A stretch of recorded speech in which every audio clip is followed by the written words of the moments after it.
video di oggi prenderemo in esame alcune delle nuove funzioni introdotte da FileMaker 22. Una rapida occhiata alle note di rilascio e si capisce fin da subito che FileMaker 22 porta con sé un ragguardevole quantitativo di funzionalità che riguardano l'intelligenza artificiale. Ne menzioneremo solo alcune senza approfondire più di tanto perché alcune di esse sono veramente funzionalità importanti e che meritano dei video dedicati, anche vista la loro complessità. Mi sento solo di menzionare il fatto, ad esempio, che la ricerca semantica ora può essere eseguita lato server, anche se il campo di destinazione della ricerca è un campo correlato. Inoltre, è possibile effettuare ricerche semantiche sulle immagini in modo ancora più semplice di prima, perché in pratica possiamo evitare di utilizzare direttamente gli embedding, quindi possiamo dire di effettuare una ricerca semantica su un campo contenitore usando come riferimento un'altra immagine, e questo semplifica moltissimo l'intero processo. In precedenza, per trovare immagini simili a una certa immagine, come abbiamo mostrato nel video pubblicato di recente, era necessario effettuare un'interrogazione per dati vettoriali e fornire vettori di incorporamento dell'immagine e via dicendo. Per utilizzare questa nuova funzione basta utilizzare questo valore in query pair, dopodiché è possibile impostare il valore dell'immagine e il campo di destinazione, che sarebbe l'immagine da ricercare. Quindi praticamente questo è l'equivalente del nostro criterio di ricerca, che appunto è un campo contenitore, e questa sono le immagini del nostro database. Per il resto non cambia niente, ma come vedete è molto più intuitivo. Praticamente FileMaker si occupa di fare per conto nostro il confronto tra le varie immagini. Ne menziono brevemente altre due di funzionalità legate all'intelligenza artificiale, ma su queste molto probabilmente faremo uscire dei video dedicati. La prima è esegui ricerca SQL per linguaggio naturale e la seconda esegui ricerca per linguaggio naturale. Ecco, la prima è praticamente un nuovo universo di possibilità. Riguardo alla seconda, aggiungo soltanto che in pratica possiamo indicare un prompt dove inserire la nostra richiesta in linguaggio naturale e ottenere come risultato un faucet oppure un JSON da elaborare, perché effettivamente non in ogni caso quello che vogliamo ottenere è effettivamente il risultato di una ricerca in senso FileMaker, cioè una limitazione del gruppo di record che stiamo vedendo. A volte ci può essere utile ottenere il risultato di una ricerca per poi andare a elaborare questi dati per qualche motivo. Quindi in questo caso possiamo optare per ottenere un JSON sia nel formato utilizzato normalmente dalle query in linguaggio naturale, sia quello utilizzato dalle risposte delle data API. Quindi ad esempio, vediamo qui la specifica della documentazione, se ad esempio abbiamo delle procedure che già si occupano di interpretare i risultati restituiti dalle date API, in questo caso possiamo utilizzarle anche per elaborare questi risultati e magari, non so, far girare un loop per effettuare delle operazioni. Ma come dicevo, rimandiamo gli approfondimenti sulle novità legate all'intelligenza artificiale al prossimo gruppo di video e iniziamo invece la rassegna di tutte le altre novità, molte delle quali sono piuttosto interessanti. Veniamo ad esempio alla gestione dati. FileMaker 22 introduce una nuova istruzione script che si chiama vai alla lista record, che restituisce il gruppo di record corrispondenti ai record ID, quelli nativi interni di FileMaker, che noi forniamo nell'ordine indicato. Quindi noi possiamo dire a FileMaker di caricare, vedete qua ci sono 52 record, se io passo come identificativi, li vediamo qua di fianco, 1 e 2, il sistema mi caricherà soltanto questi due record. Vediamo col debugger, è molto semplice l'istruzione. Vai alla lista dei record, vedete, sto passando 1 e 2 separati da ritorni a capo in questo formato, ed ecco che è come se avessi fatto una ricerca che include questi due identificativi dei record. Allo stesso modo, FileMaker supporta anche altre modalità per passare questi dati, tra cui un intervallo, per esempio.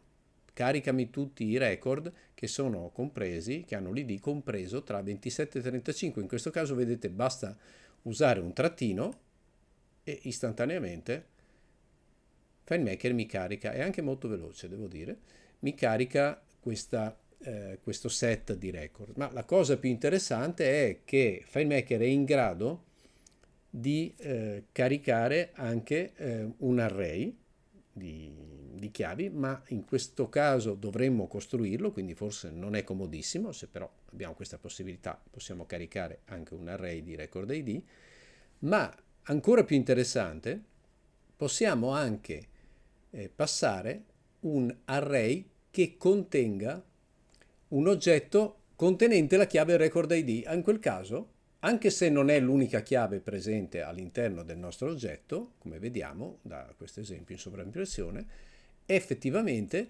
FileMaker è in grado di andare a ricercare quella chiave e estrarne i valori e caricarli. Quindi in questo caso, se abbiamo una procedura che fa una ricerca con le data API e cerca tutte le aziende che hanno SRL, quindi qua vediamo, questi sono i parametri che abbiamo indicato per la nostra ricerca, quindi cercami tutte le aziende che nel nome azienda hanno la parola SRL, eseguiamo una FileMaker Data API. In questo caso, per comodità, abbiamo creato una funzione custom che estrapola soltanto quello che ci interessa, e vediamo che automaticamente FileMaker ha caricato soltanto i due record. Molto, molto comodo, e vedremo qualche utilizzo pratico anche in combinazione con una nuova funzione che ci rende molto molto semplice anche un utilizzo di questa funzionalità nelle operazioni lato server.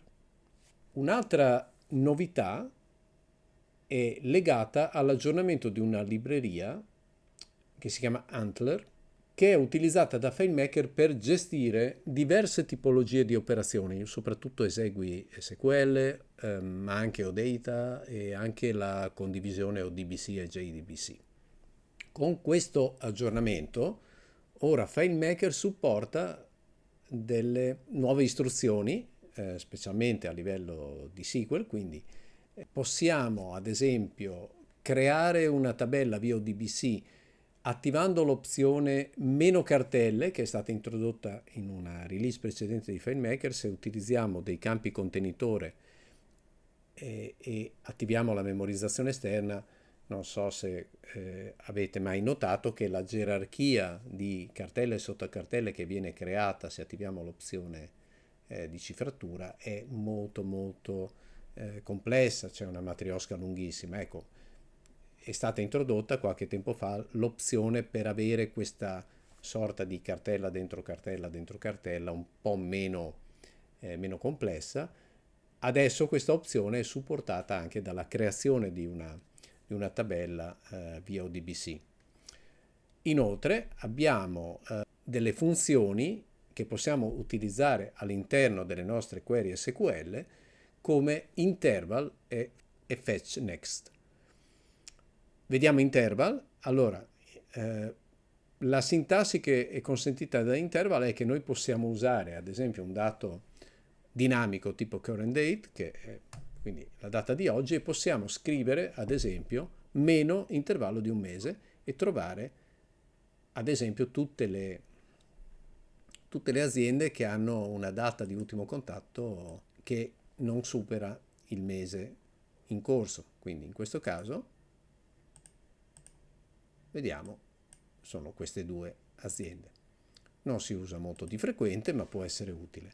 Il fetch next, invece, è anche questo, diciamo, una funzione che ha un posizionamento relativo. Cioè, se noi diciamo, ad esempio,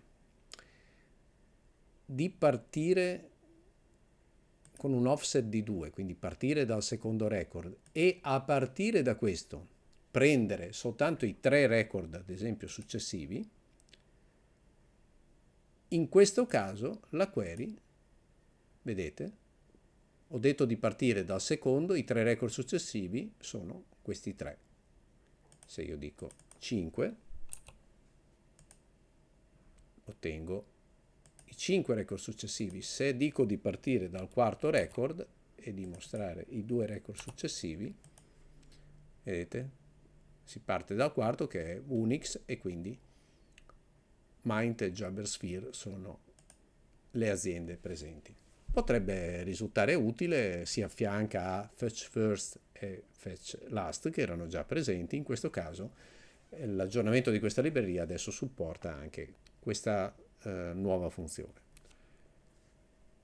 Inoltre abbiamo la possibilità di interrogare via SQL una tabella che è una sorta di metadato che contiene le liste valori. La sintassi da utilizzare in pratica richiede che il nome della lista valori venga accodato al termine FileMaker Value List. Quindi se vogliamo richiedere i valori della lista valori clienti, dovremo scrivere, fare una query SQL, adesso vediamo un esempio, sarà FileMaker Value List clienti, FileMaker underscore value list underscore clienti. Vediamo come funziona, perché in alcuni casi può essere utile. Prendiamo tutti i clienti, la lista clienti, vedete, select first values, second values from FileMaker Value List clienti, clienti è il nome della lista valori. Perché sto chiedendo first values e second values? Vediamo subito, perché la lista valori è impostata per avere i valori dal primo campo e dal secondo campo. Se effettuo un'interrogazione che prende i valori da una lista personalizzata, avrò soltanto il primo campo. Attenzione che in questo caso, fatto qualche test, FileMaker è abbastanza permalosetto, cioè non posso mettere first value e second value e poi, se non c'è il second value, aspettarmi un risultato, perché invece arriva un errore. Quindi se è una lista valori custom dobbiamo chiedere solo first value. Se è una lista valori che ha 2 campi, oppure se è una lista valori che ha 2 campi li vogliamo entrambi, perché posso anche chiedere, se una lista valori ha 2 campi, posso chiedere solo il primo valore. In questo caso dobbiamo usare first values e second values. Vediamo, qui abbiamo tutti i valori, ma il bello è che essendo una query posso anche limitarla, quindi in questo caso prendo i primi 30, li posso anche ordinare, l'importante è che order by vada prima di fetch first, ad esempio se usiamo questo tipo di funzione. Una cosa che ho tentato di aggirare, ma effettivamente anche usando cast non pare funzionare, è che se chiedete un ordinamento sulla prima riga, per esempio, e questa riga è numerica, viene comunque trattata come testo. Come potete vedere, l'ordinamento è un ordinamento di testo, anche se sono numeri, perché non abbiamo 1, 2, 3, abbiamo, vedete, 1, 10, 11, 12, 2, 20, eccetera.